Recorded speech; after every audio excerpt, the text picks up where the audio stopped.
para lang sa fame, para lang sa pera. Fame and pera.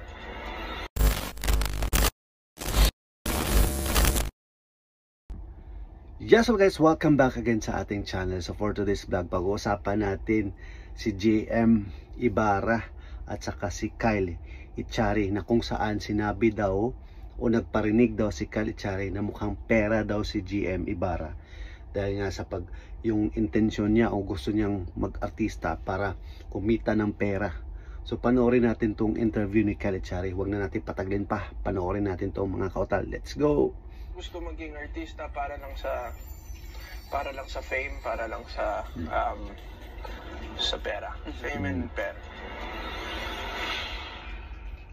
So ang sabi ni Kyle Echari ay yung mga artistang gustong mag-artista dahil sa pera at saka sa fame daw. Yun. So si JM ba ang kanyang pinaparinggan? So panoorin natin to. Yan. Shoutout pala kay Showbiz Updates. Echari, nagparinig nga ba sa PBBX housemate na si JM? Nagkagulo ang social media ngayong araw matapos ang interview ni Kyle Echari kung saan nabanggit niya ang kanyang pet peeve.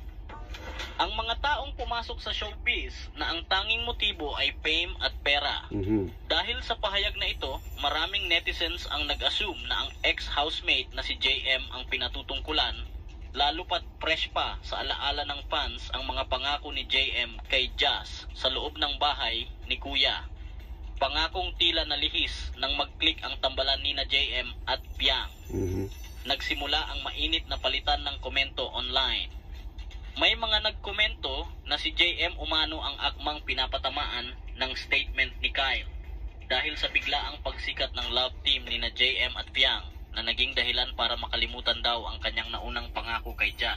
Pero kung isipin kung totoo man na sinabi ni or ang intensyon ni JM na para kumita, sa kanya na yun, 'di ba? Kasi lahat naman tayo, intensyon natin bakit tayo bakit gusto mong maging artista is para sa pera, matulungan yung pamilya, 'di ba? Ito ang mga naging reaksyon ng mga fans online. Please, not all things connected dapat kay Cap. Even interview ni Kyle need i-connect. Ganun na ba kayo kababaw? I can't wait to see Cap is winning, not because of money. Andun siya dahil sa pangarap niya para sa pamilya at dahil passionate siya sa mga ginagawa niya. For including Mr. JM Ibarra and using Kyle's interview to belittle him. As if naman hindi kayo nagtrabaho para magkapera, palawakan lang naman ng isip yan eh. What's wrong with you guys? Is this a joke? Pero hindi naman papatalo ang mga fans ni JM. Agad silang sumagot sa mga paratang at ipinaliwanag na hindi raw totoo ang mga haka-haka ng netizens. Ayon sa kanila, hindi rason ang fame kung bakit hindi natuloy ang tambalan ni na JM at Jazz. Minsan daw talaga ay nag-iiba ang takbo ng karir sa showbiz at hindi ito kasalanan ni JM. Sa gitna ng lahat ng ito, mukhang mas lalo pang na-excite ang mga showbiz fans sa mga susunod na kaganapan.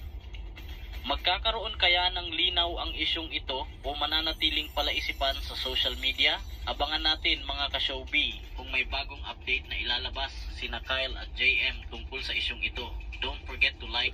So 'di ba, wala namang masama kung ang intensyon ng pagiging artista ay para kumita ng pera, kasi isa sa mga rason o isa sa mga dahilan kung bakit is para matulungan ang pamilya. So kung si Kyle Echari ba talaga or si JM Ibarra ba talaga ang pinaparinggan ni Kyle Echari, so let's see, malalaman natin yan, di ba?